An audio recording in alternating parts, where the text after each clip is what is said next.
Once again, world, you tuned into the new improved Big Dawg's Playhouse podcast. I'm your host, Tojo. And for those of you that are tuning in for the very first time, please allow me to welcome you to the Playhouse. And for those of you that have been riding since day one, it's a great day outside. Let the top back and let's roll, baby.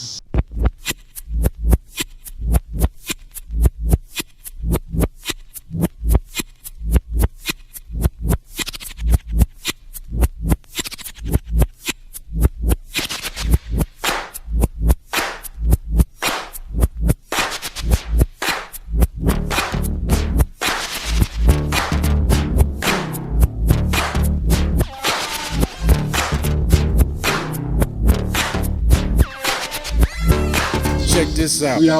We outside with this new edition of the Playhouse. And I'm sitting here with a good friend of mine. I've known him for about 11 years now.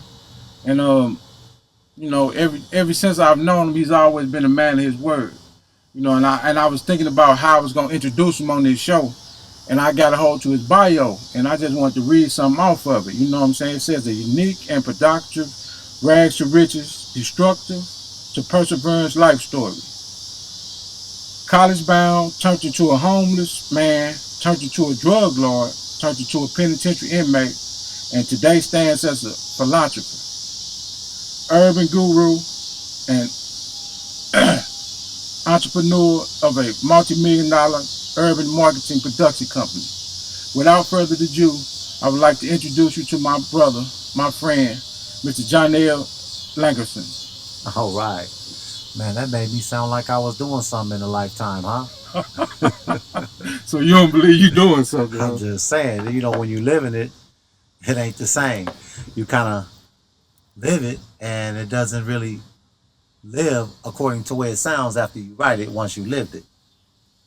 By being in it now? Yeah, being in it now. You know what I mean? Yes, it's true I was homeless. Yes, it's true I went to the penitentiary. Yes, it's true I built a successful company. And now, yes, it's true we do have a nonprofit that's catering to inner city children. But when you're living in the moment of it, it doesn't seem like those tiers of elevation evolve that easy. That's pretty hip. First of all, thank you for inviting me to your compound. Thank you for coming. You know what I'm saying? Big Dawg's Playhouse is on the road. So, that was interesting that you said that. So it all started off for you in Oakland, right? Yes, born and raised, hometown, Oakland, California. Okay. So talk about Johnel as a kid. As a child, it was very difficult because my mom is white, my dad is black, and I'm almost 60. So it wasn't one of those things where black and white were accepted in society. So my dad was in prison for murder, and I didn't meet my mother until I got to, I want to say, almost the 6th grade, and that's when I found out she was white. But by that time, I had already been growing up in an environment with the Black Panther Party and became anti-white. To find out I had a white mom was kind of, mind-boggling, so to speak. Culture shock? Not only a culture shock, but just shock, period. Like, okay, my mama white. So you have been living with your father all the time and father's family? Yeah, my dad's side of the family, What part of Oakland? Oakland, East Oakland, North Oakland, Richmond. Okay, Richmond. Okay. The Bay Area. Okay, you've been all over. Yeah. All over. When you go to 9 different elementary schools before you reach the 6th grade, you have a tendency to travel. Okay. So, by your father being away at school on a murder charge, he was a bad kid, good kid? I was a challenging child. I believe that one of the things that I can, say that stood out the most, I never caught the fundamentals of education, the sight words, the blends, and things of that magnitude. So when I was called on in class to read, I would act out. And I would only act out because I couldn't read. Oh, okay. So it appeared that I was a troubled teen, but in actuality I wasn't. I just was embarrassed about my inability to read or write. Okay, so you what high school did you go to? I went to Berkeley High, and I ran track, full scholarship. in track and field, did real well. Berkeley was a liberal city. Although I lived in Oakland and Richmond, Berkeley was a place where my mother worked. Once I met my mother, she worked for the city of Berkeley. So she wanted me to go to school close to where she worked. You moved to Berkeley? I lived in Berkeley from time to time. Yes, I lived in Berkeley a few times. And, when you travel as much as I have, yeah, I lived in Berkeley, North Oakland, East Oakland, West Oakland, Richmond. Yeah. So you say you had a full ride? Yes, I competed track and field in the 400, 800, did pretty well in my early years. I had a full scholarship to college, University of Georgia. I got there with Melvin Ladney and Herschel Walker. It was one of those unique times where, 83, 84? It was in 1981. I'm an old head. Right. This is 81. Okay. Herschel come 81, and Melvin Ladney, 81, 82. Okay. Yeah, and Herschel Walker. Okay. So, at that time, they had the Atlanta murders going on. There was this guy killing a bunch of kids and kidnapping. That's crazy. That was happening. So it was a little, odd coming from California, want to go to a school way out in the middle of the South. But more importantly, when my grades came back, I had not passed the SATs. So they had to send me back home to a junior college. Oh, okay. That's something you said about the Atlanta murders. I was on my way. My sister was in the 8th grade, or going to the 8th grade, and we went on a school trip with her. We was going to Disney World in Florida. Mm-hmm. We went through Atlanta, stayed at the Omni Hotel, and the baseball park, Fulton County, used to be right across the street. And people walked to the game with their bats in their hand. All that stuff was going on at that time. That's interesting you said that. So, when you went to Georgia, was it culture shock? Going to the University of Georgia? There was it was, but there was an athlete. He became very popular at that time. His name was Dominique Wilkins. Yes, sir. Dominique was there at that time. Real good dude, man. He made dudes like me coming from Cali. He made it real comfortable for me. So you know what I'm saying? Kind of cool. Well, we was cool. We was real cool. Of course, I was very, you say problem teen, but I was a drug dealer. At the end of the day, I went to school. At that time? Oh, absolutely. Absolutely. And went to University of Georgia? Absolutely. I couldn't help but go there with some of that, that California urban kush. Okay. So you was the weed man.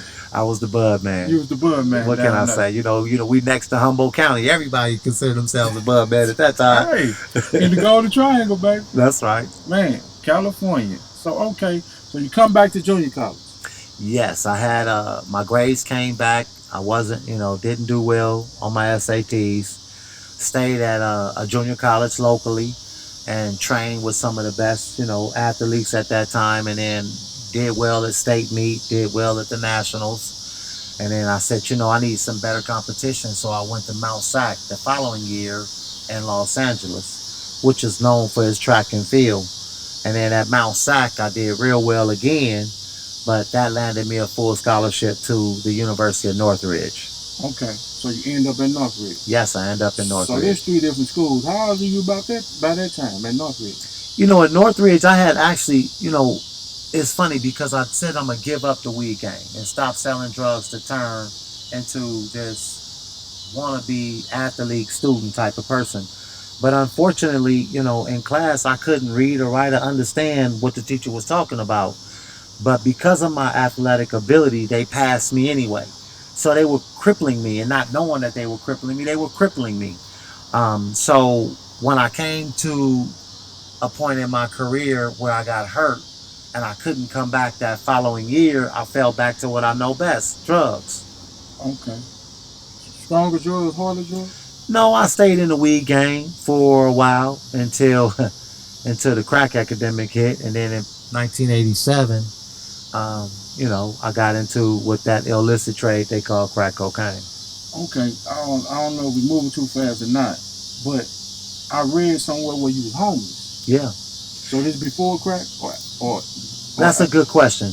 I went homeless when I was in high school. I had to sleep in cars, take baths at YMCA, and train and go to high school because I didn't get along well with my family. I had behavioral issues. Then after I went to college and I decided to go to Mount Sac and go to a junior college that I felt was a great basketball, track and field facility, I was homeless there, and I used to go in to the grocery stores because they had 24-hour grocery stores in the Los Angeles area, not in the Bay Area. So I would go in the grocery stores and eat food, sleep in my car, because although I was a pretty good athlete, Mount Sac wasn't going to give me no money. And junior colleges don't give money, so I had to stay there and prove myself. Then when I stayed there and broke a national record and proved myself, then I said, you know what, I got to go home. And then at that point, they said, okay, we'll pay you. So I had to get paid. I couldn't, you know, I stopped selling dope. At that point. Oh, they gave me housing, they gave me a motorcycle, they gave, you know, they took care of me. Pay to play, man. Pay to play. Hey, that's what it is. It is what it is. Okay, so fast forward to the crack epidemic. Yeah. Well, you know, I slipped into that game because I was always a weed man, but you know, at some point where the crossroad took place was when I seen a lot of my friends who was selling cocaine and crack cocaine would come to me to buy weed, and I was noticing that they would have these big old knots, and I was like, man, I've been selling weed a long time. Yeah. I'm like, you know, my knot don't look like that, but I'm looking good, feeling good and looking good. Okay. It wasn't like that, so I got involved. So how was you know, how did the cocaine trade work out for you?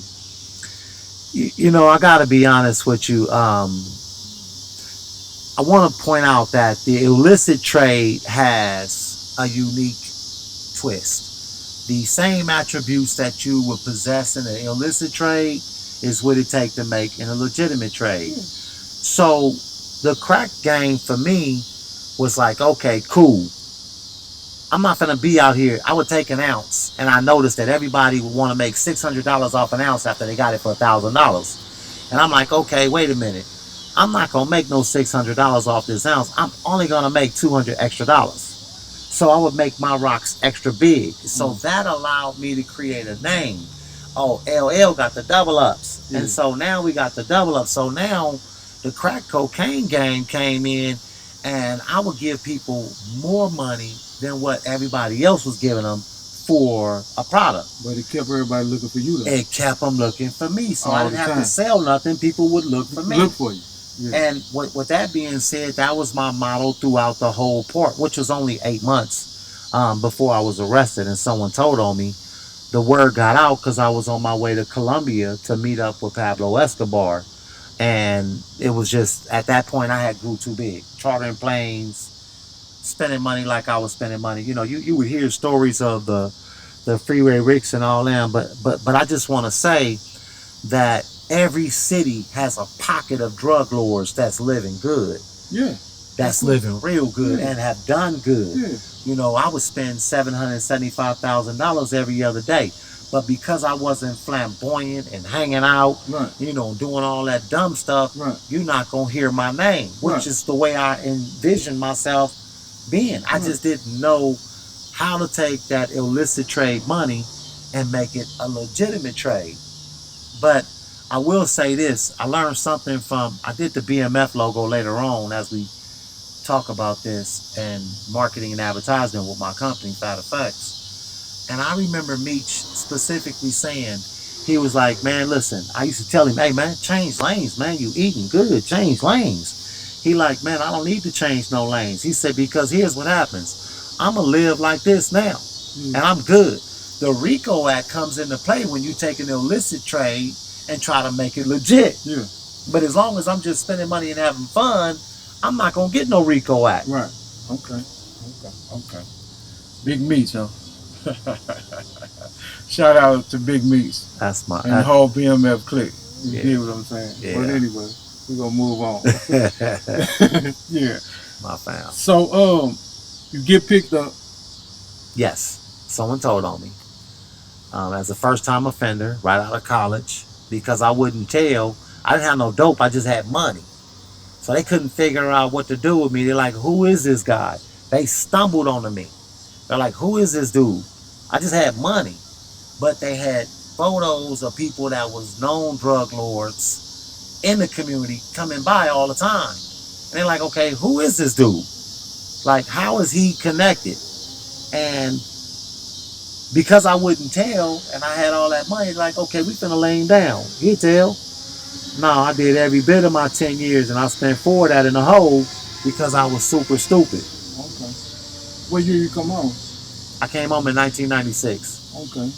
Best lesson you learned while you was locked up? Learning 1 word a day so I can learn how to read and write. Learning 1 word a day. The Autobiography of Malcolm X taught me the importance of literacy. That's deep. So came home. Came home. 95, 96, 97? Yeah, 96. Came 96. home in 96 and, you know, had several jobs, did well at the jobs. But unfortunately, you know, as an ex-felon, you're limited to remedial jobs. Okay. So you have to become an entrepreneur. Okay. One of the things that was interesting is that a friend of mine, Tracy and Thomas Underwood, they were doing graphic design. And I walked into the studio and said, wow, this is a gold mine. And they couldn't see it, but I saw it. Because I wanted to do counterfeiting. So I learned about ICZ profiles, and my background was photography. So I'm like, okay, I can tweak these colors and make artists look like they're black artists. Make the melanin in their skin glow. Okay. And so we started branding the images for Bay Area artists. Okay. So this still Oakland? Oakland. So it wasn't Fetterfax then, it was, no. What was the first Funky name? Fat Graphics. Funky Fat Graphics. Funky Fat Graphics. Who was your first customer? Wow. I don't, you know, when in LA? When I turned to Fat Effects at Funky Fat? Funky Fat. Used to be up in red. You know what? I'm going to tell you, the first person that asked me to manage their organization was a kid. His name was Lil Rick, manager, D-Boy. Lil Rick was a known artist that was on Master P program. He was the first one that said, man, you sound like you really know what you're doing, and will you manage my artists? And I'm like, nah, man, but I'll help you get the stuff that you need and make sure you write. And then from there... So it was a management company? No, we did the posters, the flyers, the stickers, the CDs, the DVDs, the record release parties. It continued to grow. Started with just the graphics, but they asked me to manage it. They asked him, he asked you to manage. Several artists have asked me to manage the company, not the artist. Okay. Which is a difference. Okay. And basically it just entailed me giving them advice on how to make their product sell. Okay. So one of the most successful things I think came out of that was like Sibo. He's a well-known artist back up in the Bay Area. I'm like, hey man, let's wrap this car before you go out. So I started bringing vehicle wraps into the game. Okay. When vehicle wraps went around. That was around 1995, 96, 97. And then I started all the independent records. I think my biggest success thing was grabbing all the independent labels and saying, hey, I got this relationship with the Too Shorts and the TK Kirklands and all these. You know, they used to do this thing called BRE, Vibe, where all the artists would showcase their product. Okay. And as independent artists, they couldn't afford to rent a big hall and compete with the So Defs and you know who. Def Jams and all of them. Okay. And so the Bad Boys that was coming up at that time, the Priority, all of them. So what I would do is I would take several independents and take their money and bring it together and rent a hall and then get everybody all the same shirts, get all the posters. They'd all have to pay me a certain fee. So when we showed up at the BRE, we like 100 deep. Okay. And, you know, so what ends up happening is that now artists start getting deals. Okay. Because we had a place to showcase them and we brought the attention with it. Okay. BRE was in Oakland? No, BRE was in Atlanta that year. Okay. So, you know, back then it was like Suave House. Jack the Rapper. Jack the Rapper would be one we would do as well. Okay. Exactly. Okay. So you're saying 95, 96? Yes, 96, 97. Okay. Freak Mix still going on. Magic City Freak Pop. Mix, all that. Ooh, wee. All that. Just like that. It was big then.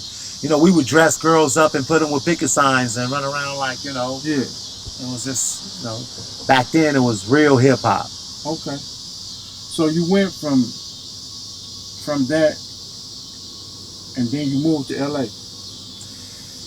Yeah, one of my business partners, you know, he had called a case, and my probation officer was like, "Hey, listen, you cannot be in this environment no more. You have to." With the associates that you was hanging with? Right. Okay. He had called a case, and the feds ran in there on me, and I was on parole. Luckily, supervised release. Yeah, supervised release, parole. First parole, then supervised release. It was release. parole in the feds at first? Yeah, first. Supervised release came after later. your parole. Right. Okay. You finish your MR date, and then you go into your supervised release, okay, which is mandatory release date. Okay, I got you. But anyway, so when the feds came in all masked up, and you know, obviously I'm who I used to be, I'm catching havoc for being around that environment. And so my probation officer at the time said, "Hey, listen, you cannot go back there." Okay. And I was like in a bad situation. So it's funny because I went to certain people who kept asking me, team up with them, you know, come and do this with me. You out know? There? Yeah, out there. Okay. I'm doing it with 2 other partners, but they square, and these dudes are goons that want to change lanes. Yeah. And I'm like, no, man, I'm good where I'm at. Okay. So when the situation broke up, I go to my goon partners and I say, "Hey, man, you know what? Let's go to LA." Everybody feel like I'm this shark, but I'm in a pond. Right. LA is an ocean. Yes, sir. And they got killer whales. They eat sharks. Yeah, they eat. You know what I'm saying? Yeah. So I'm like, dude, come with me. You know, let's go in with me. Let's go to LA and get this money. And they're like, "Oh man, give me a business proposal." Well, you wasn't asking for no business proposal back in the day when I used to give you the They got fly on you. Yeah, you hear me? So it was cool. They got fly. So check this out.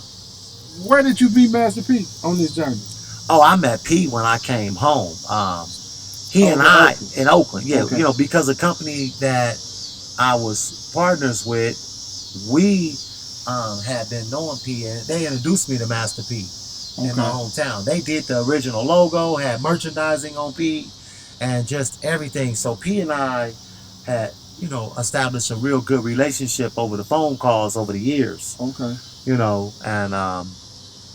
and so therefore we never lost that relationship. Okay.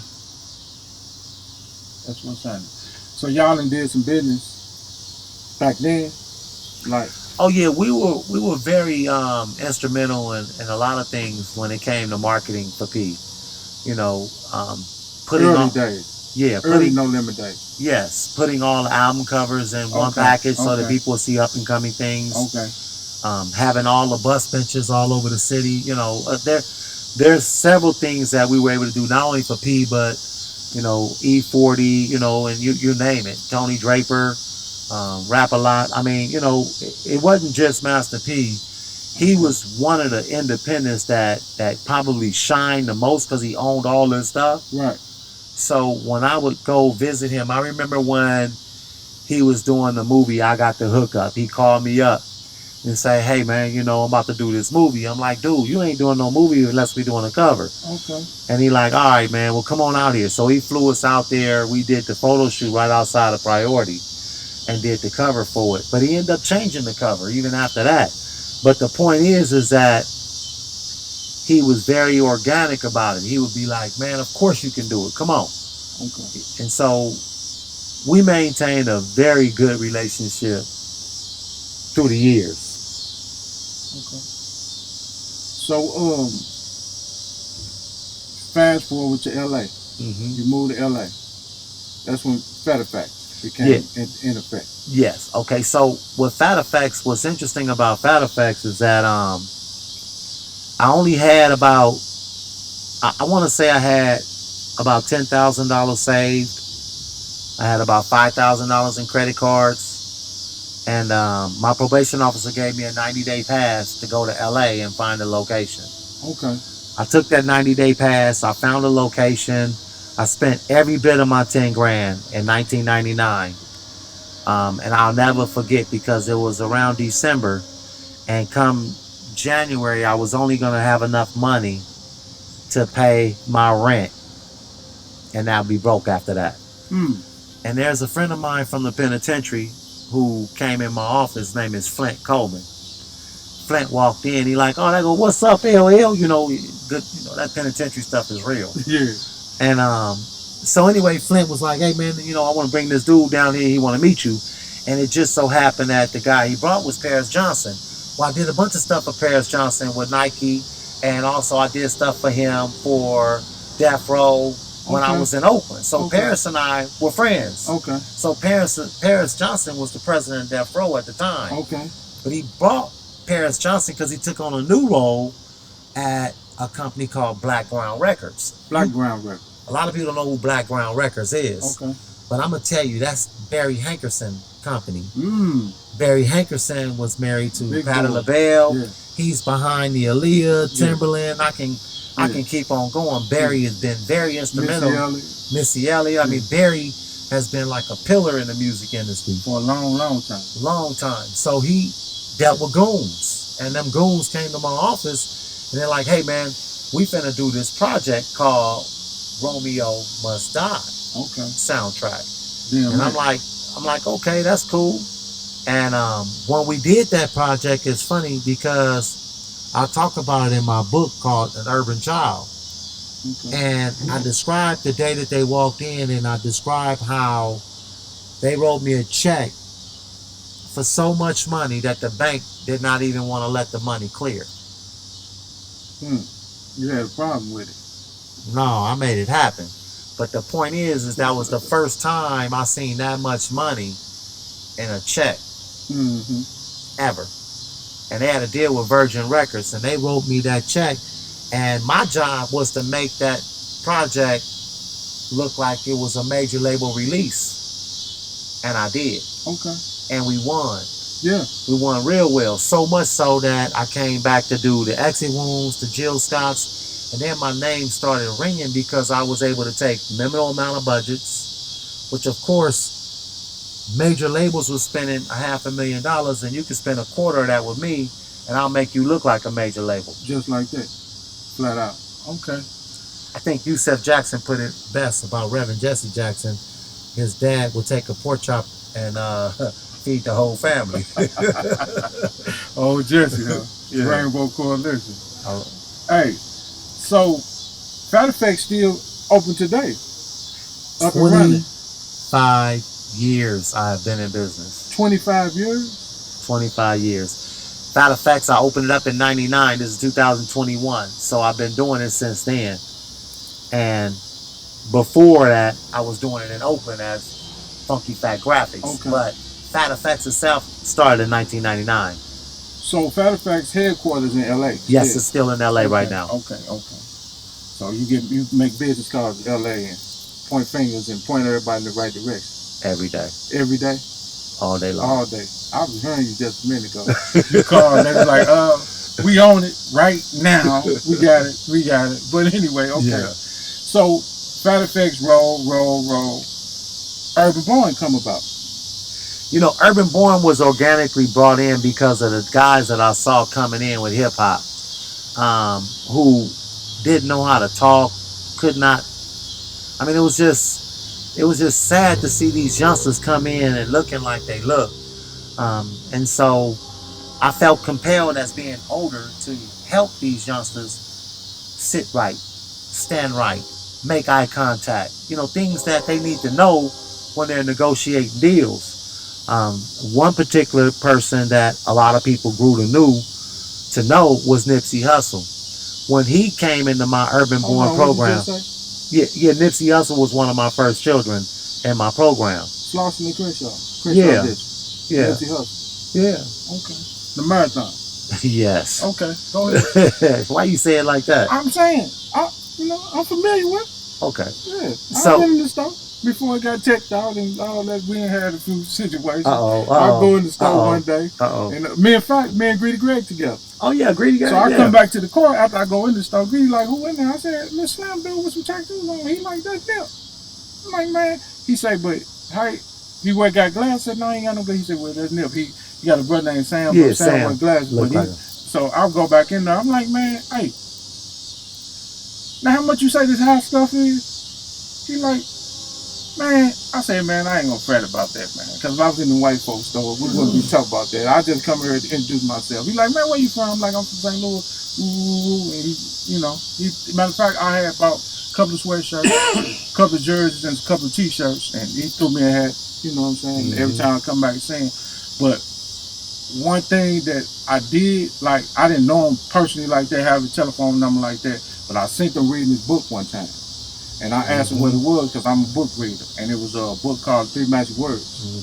And it's one of the best books I ever read in my life. Yeah. But go on with you. I didn't mean to cut you off. No, you good. You did good. I mean, everybody feel compelled to share their moments with certain people that have archived themselves into the history of our culture. Right.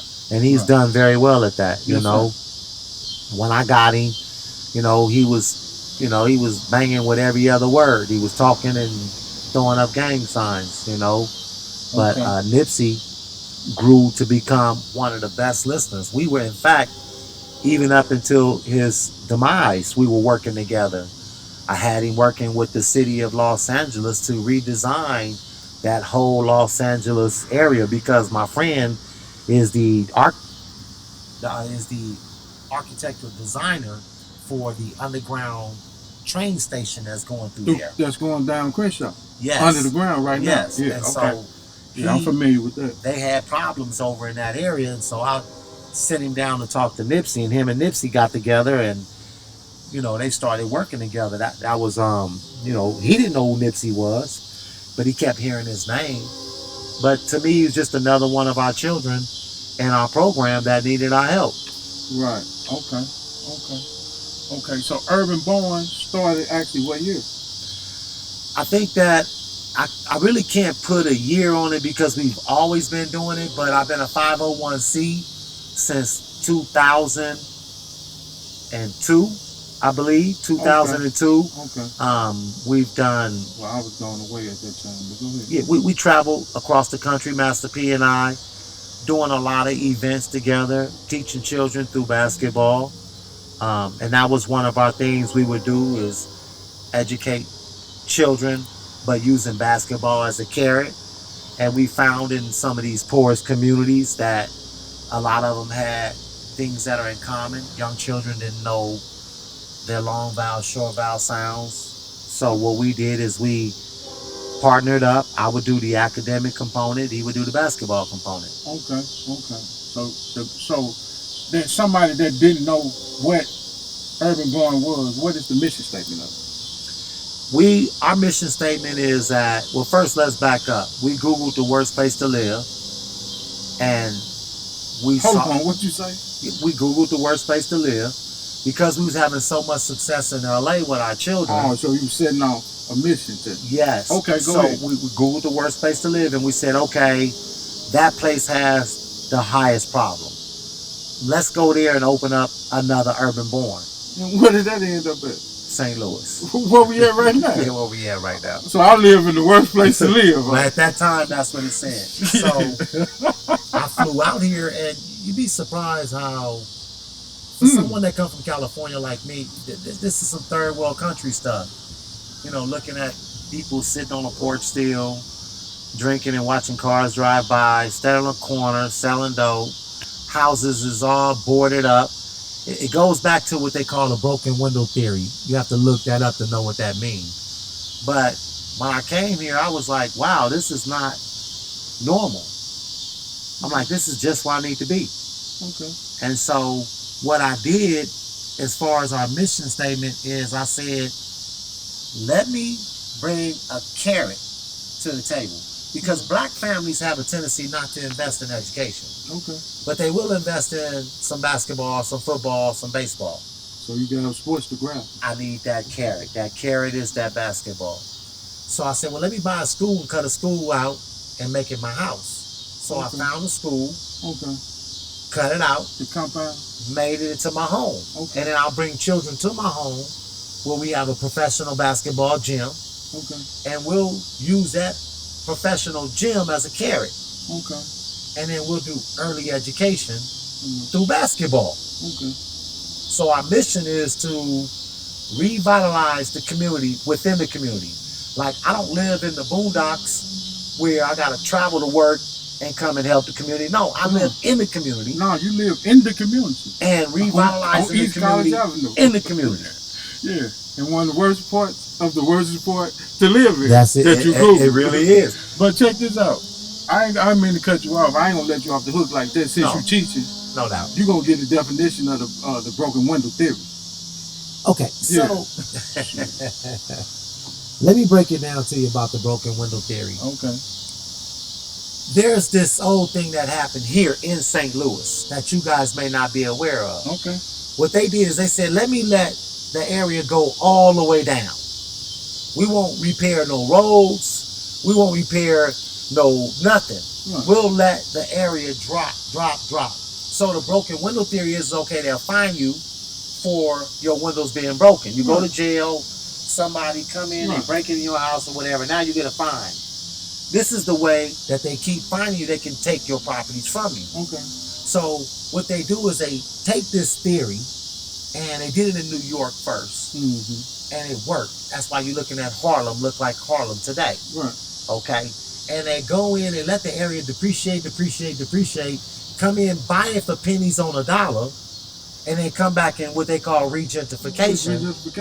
And then sell it for its weight in gold, which is always there. And then put the Starbucks on the corner. Okay. So I saw that this is what was happening here. Okay. And I said, oh shoot, I'm about to wake up the dead. So my goal was to wake up all the homies in the hood like this is what's happening. Lo and behold, what happens? NGA came. Okay. A multi-billion-dollar business 3 miles away from where we at. Carrots and Jefferson. Yeah, across the street from the old Pure Agro project. So now here you are with this big billion-dollar business coming, and you're not letting, I'm not racist, but these queer folks not letting the homies in the trenches know, get your stuff together, because your house is worth more than this $1,000 they selling them for. Yeah. It's worth more than $20,000 if you living in it. Right. It's really worth $500,000 if you clean up the community with it. Right. Okay. So that's where Buy Back the Block came from.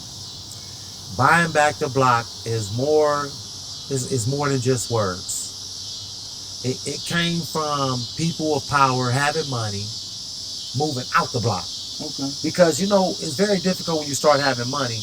Everybody pulling at you. Oh man, can I get this? Let me have that. Oh man, you can get this to me.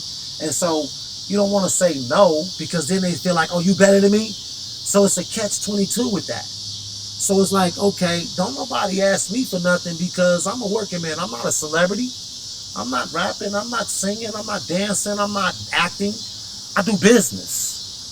So they not asking somebody like me for nothing, although they do ask anyway.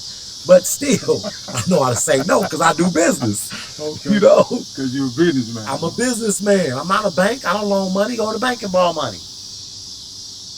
We're going to leave that alone. You know what I'm saying? Because you own the whole block.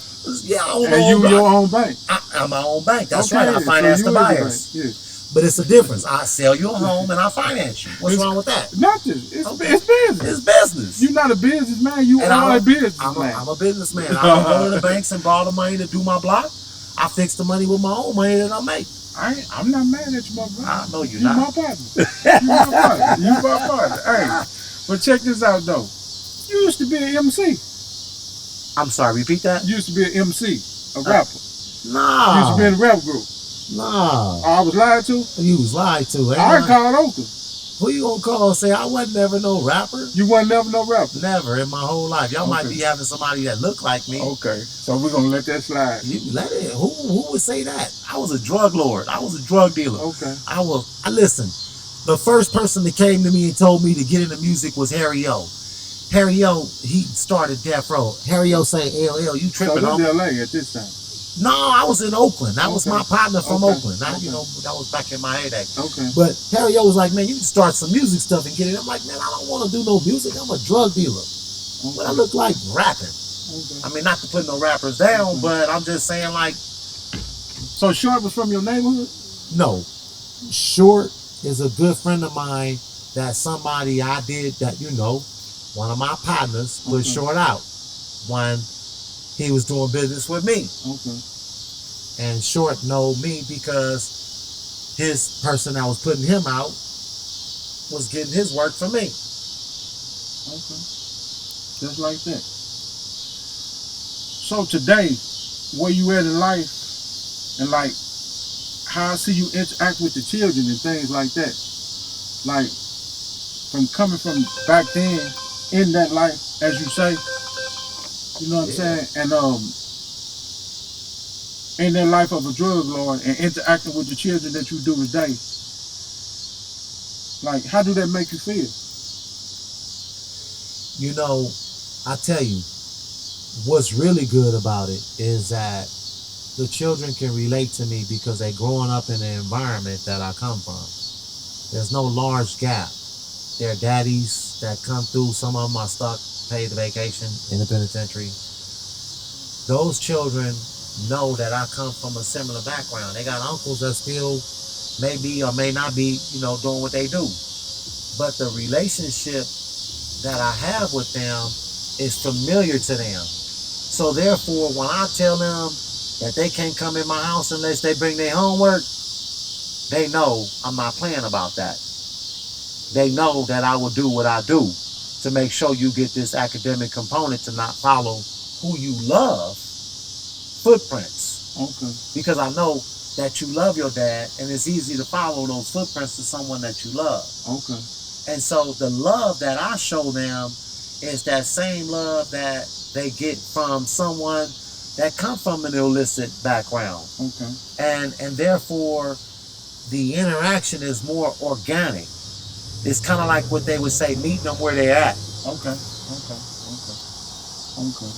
And I know, like, the passion that you have, that you're speaking of today, you have had it since the first day I met you. You say I have? You have had it. Thank you. Yes, I have. About these children. I'm serious about it. I'm talking about dead serious. It ain't changed. No, it didn't go bigger and bigger and bigger. Started with 3 or 4 children. I fought off a lot of people mad. Oh, man, we ain't come here for no education. We came for basketball. Then you at the wrong place. So now for us to have almost 200 children in our program, and it's all free. Like, I do this with my own money. You know what I'm saying? We don't get no grants. We don't get none of that. Right. You know what I'm saying? People, you'd be surprised. It's clear folks that help us. Again, I'm not racist. It's more clear folks that help us than my own people. Me either. Go ahead. I mean, it's just embarrassing. Like, when you see all the black children that come in here, and we're giving them words like equanimity. You're like, okay, what the heck is equanimity?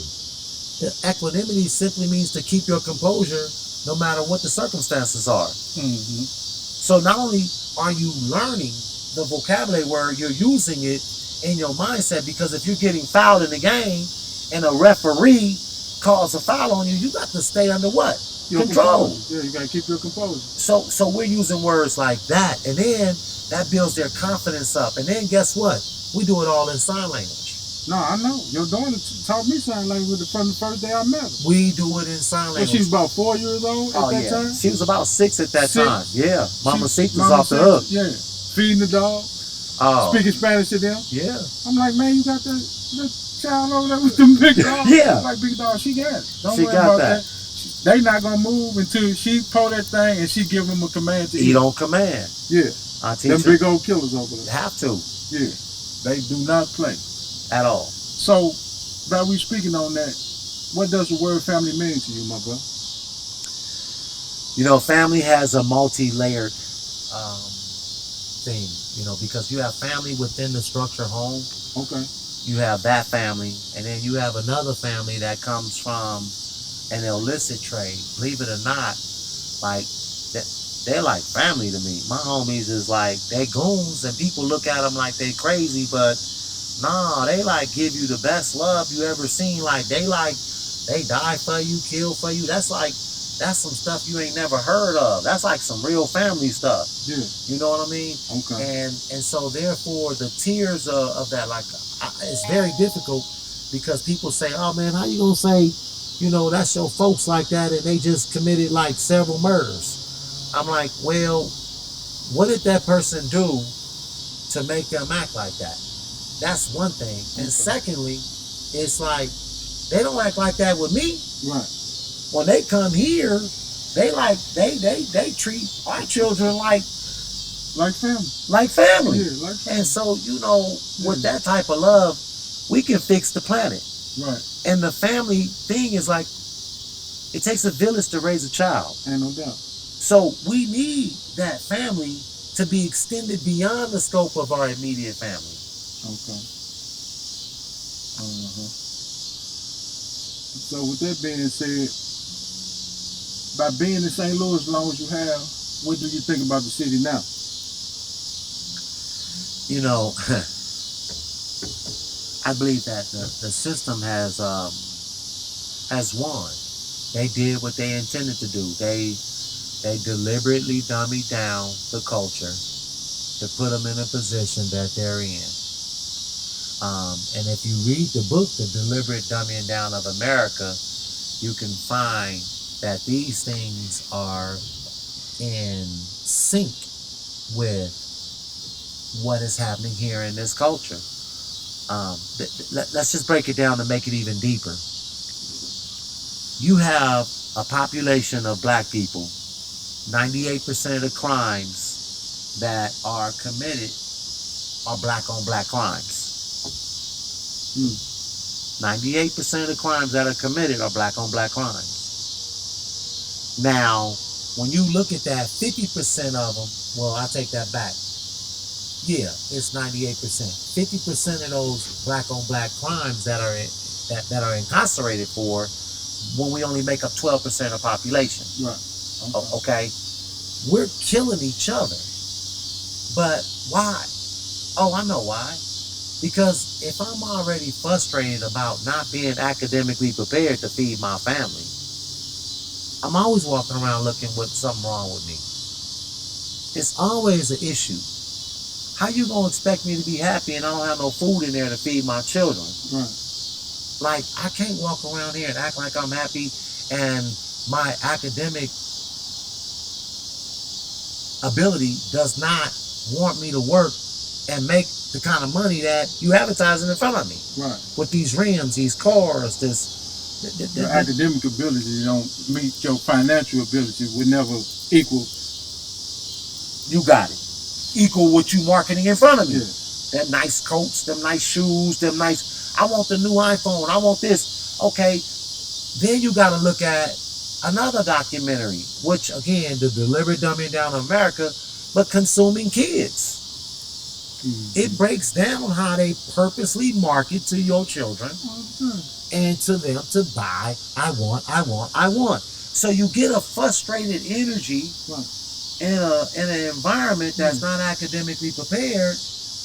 And the city of St. Louis, you know, is on the top tier. Well, you know, they used to be number one in the world when it came to business. St. Louis was number one in the world. A lot of people don't know that. And here's what happens. You couldn't get nothing without going through the Mississippi River. And they had the boats. Right. How you go from number one in the world to being in last? A plane. Oh, you didn't share. Oh, you didn't share that knowledge. They didn't share the plane. You didn't get the people properly prepared. Yeah. And when I tell you, you do that research on North St. Louis, how they deliberately let this area go down, that's not fake. That was the broken window theory in full effect. Pure manipulation. So now you got all these people that with these big old nice 3-story homes, they not driving way out to Ladue way out to St. Charles or to come. Now that traffic is coming back, they building it up over here. Yeah. Oh, you think they want to keep that traffic? No. They want this back. Yeah. So you've dummied down a culture, and now you keep pushing them around. Yeah. They've done tests on this culture in the projects where they dropped some. I forget the name of that bomb that they dropped that was just killing everybody. What was it called? Agent Orange. Agent Orange. Yeah. Killed all the people, and then they say they didn't do it. Like they've really done some damage to this culture. Yes, sir. And it has a mental state to for generation and generation and generations. Right? It don't go away, man. No. So in order for us to fix it, we as a culture, us, yeah, black man, have to come back and come in and do it. We have to, because God bless the hearts of them people that want to, donate, that are clear. But unfortunately, when them clear folks come down here, our people put on a mask. They don't give them that organic them. Right. They put that mask on, and they'll take that money, but they're not receiving, we have to come and help us. Yeah. Okay. Them pro ball players and all that. Man, we can't imagine what it's like to live like you unless you come down here and live by us. Okay. And I get to touch you. Yeah. You Like, get to holler at you. Right. Yeah. I'm kicking with you. And otherwise, you're like, okay. And understand the feeling that you have every day when you wake up. Come on, man. Because you're financially free. Yeah, well. I'm talking about, and far as going to the bank and cashing a check. I've been very blessed. Yeah. Now I'm talking about the ball players. Oh yeah, they financially free. Yeah, that's and what see, I'm talking about. and what ends up happening, again, people can come up here and talk to me. They like, man, how you own this whole block? And then I'm buying everything up as I go down the block, right? And they see me physically doing the work. They like, they can see themselves now accomplishing this. Mm-hmm. It's not like in Hollywood where they put this 50-foot fence up and you don't know what they're doing on that music, that movie magic. So you don't even imagine becoming Hollywood because you can't see all that stuff. But now technology is allowing you to do what it do. Mm-hmm. So check this out. If you ran into young Johnel that grew up in all them parts of Oakland, and you ran into him today, what type of conversation would you have with him? Shoot, I run into them here in St. Louis. It's a bunch of them. I'm talking about. I'm talking about if you ran into yourself. Well, that's a difficult question because. Put it like this, man. The discernment that God has blessed me to have to talk to the children, I was so lost and raised in the backyard as a pit bull and so wild that you couldn't even say nothing to me unless you was coming from where I come from. Okay. Like, But I didn't even want to hear been it. where you came from and now you are today. So what kind of conversation would you have with him today? Man, think about residual income. Okay. That's the most important thing going. Listen, man. Only if I can plant a seed about residual income making money while you sleep. That's the definition of it. Okay, there we go. I'm like, man, you can only work 8 hours and get paid so much money. Okay. But when you got product out there that's selling while you sleep, and you wake up and you can check that digital download. From intellectual property on. Come on, man. Okay. Property loan, intellectual property. Property is the word. You gotta own. Okay. So what you got going on now? Well, buying these properties up in the immediate area and selling them and financing the buyers is something that is a new venture of mine. They teach you in real estate, real estate is this and that, but they don't teach you that when you buy a property and you trick it out super fly and you own it, you don't go get no bank loans to do it, and you sell it and you finance the buyer, now you becoming a bank. See, they don't teach you that part of the game. Okay. And that part of the game is longevity. That's that residual income. So I'm working on my 16th project in the last 8 years, and I'm very proud of it because I didn't know how to do none of it at first. Get on YouTube, learn a trade. Okay. Digital technology cannot take away your trade. Right. Ain't no digital computer finna come in and fix your toilet. AI. Artificial intelligence. It's not finna come in and fix your roof if it's leaking, right? You gotta call somebody. You gotta get up on that roof. That's never gonna change. No, that's never gonna change. So own that property, trick it out, sell it and finance the buyer. That ain't going nowhere. They not finna put that on no trailer and take off. No, they don't move around here like they do in California. No. Yeah, they moving from spot to spot. They got basements in them. They solidified. They stuck. You get what I'm saying? Man, it's been great kicking it with you. Go ahead. Likewise, man, I just want to say thank you for taking the time. I know it took a lot of effort for your team to get here and set up, and I appreciate that. And And I want to make sure that somehow, some way, God bless you. You know, I can't make sure, but I want to say I pray that God bless you in your endeavor. Because, you know, I'm going to be honest with you. I like the way you approached me in Walmart. In Walmart, man. That was, you know. How I approach you Walmart? I know you had something to say about it. Yeah, I do, man. Go ahead. You laughed at me. Go ahead. Yeah, I did. Kick it. Like, you know, I'm like, dude, I don't look down on your show. I just, when I was, no. I'm just saying, like, you like, oh man, you too big to do on my show. After you laughed at me? Well, I didn't laugh at that. I just laughed at the fact that you wanted me to be on your show. I'm like, damn, dude. I'm like, I was a drug dealer that stayed in the shadow. I still stay in the shadow today. Okay. But you gonna succeed just because of the way you did that mind trip on me. You got me. I just want you to know that worked. And then I'm like, all right, man, I'm gonna do it. But now that we got a chance to talk and go through it, I appreciate you. You know, taking time out to share my past with the people. I appreciate you for coming on and sharing your story with my audience. Did what I'm saying? And man, come on, man. It was an honor and a pleasure. For real. And that's how much I respect you, my brother. Likewise. Since day one. Since I got the call from Oak.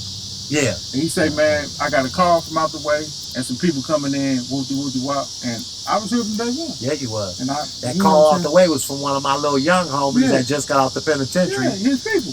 That's my point. Now you see what I say about that family and that love. It extends out there. Yeah, it reaches all across the universe. That stuff is real. It reaches all across the universe, my brother. You know what I'm saying? I got real loved ones, man, that I did time with, man, to this day. And I look at you like, you know what I'm saying? Because we all imperfect people. Yeah. But I feel your spiritual journey that you on and you trying to fulfill in this limitless universe that we all dwell upon. That's right. And I respect it. And I love you. I just want to say one thing about that. Ain't no try. We gon' fulfill it. Oh, yeah. We gon' do it. We fulfilling it. We fulfill it. There you go. We gon' claim that. We gon' claim it and take it. You got any last words for my audience? Oh, man. Let me think about that. Is that a trick question first? No, sir. All right. Let me say. If you are in an illicit trade, and I want to say this very close because I don't want you to think I'm trying to teach you how to do money laundering, because that's the case. If you are in an illicit trade and you looking to change lanes, which means do something different. Okay. Put your blinker on. Put your blinker on. Yeah, because if you don't, you're going to get hit by that Mack truck with them 3 letters on it. Hey, well, go ahead. You ain't lying about that. Put your blinker on. Go ahead. Put your blinker on. Residual income, properties, change lanes. Them clear folks is smooth with their game. You may think you getting away, but they tapping in. And I just want to tell you to encourage yourself to learn one word a day, one trade a month. You know, I learned electrical, plumbing, drywalling, you name it.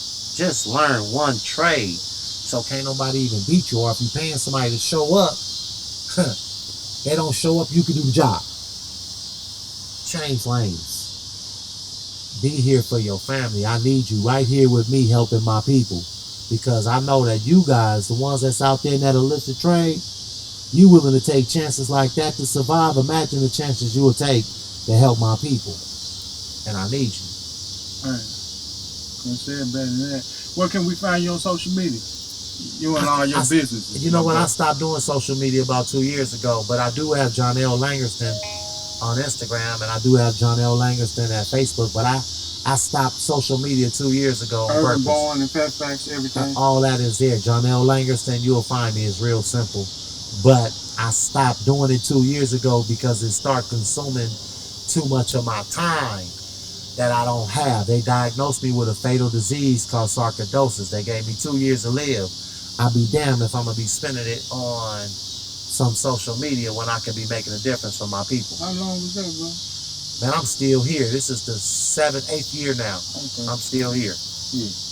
We ain't worried about that. We ain't claiming that. No, we ain't claiming that. That's right. You did what I'm saying? Yeah. But like I said, brother, it was an honor and a pleasure, man. Likewise, to come sit down with you, especially at your compound. Thanks for allowing the Playhouse. Yeah, come man. through and kick it at Urban Born. You did We what I'm here, saying? man. Oh, we here, man. You know what I'm saying? We ain't going nowhere. We in the trenches. But you know, but if you listen, ain't no cars running by like they used to. No, oh no, hey man, dog. when we was down the block at the other house when Brady Greg was here, dog, and I seen the old boy pull up. You know what I'm saying? Because I know the youngster. Yep. I know how he get down. Yep. And he down to earth with a respect level for you that I'm like, dang. We cleaning the community This up. shit working. Yeah, it works. Before we go, you had your boy here, Big U. Yeah, Big U. What y'all potting up, man? Y'all got something in the pot. No, Big U, you know, he happened to manage my little youngster, Nipsey. Right. I met Big U on my own accord. We've been friends for quite some time. He came to town, and the only thing I can do is take him over here where these guys are representing that type of lifestyle. Hey, man, let's educate them on how we need to buy a community back and get off these blocks. And it has worked. I'm very grateful to the gentlemen that are no longer over there on the block, and the block is cleaned up now. Look like a ghost town. Okay. Well, like I said, man, I'm so happy to see you, the kids. Thank What up, you. Bo? Shout out to Ozark, who introduced me to Mr. Johnel. Yeah, you that dig dude what I'm saying? there, boy. But like we do about this time, watch your thoughts because they become your words. Watch your words because they become your habits. Watch your habits because they become your actions. Watch your actions because it becomes your character. And please guard your character because it becomes your destiny, who and what you are in this limited universe that we all dwell upon. And we out. But later on, when it cooled off, we came down and made a couple of friends who put us up on the St. Louis cap, the Smith Center, with Big Bob, Little Steve, Joe,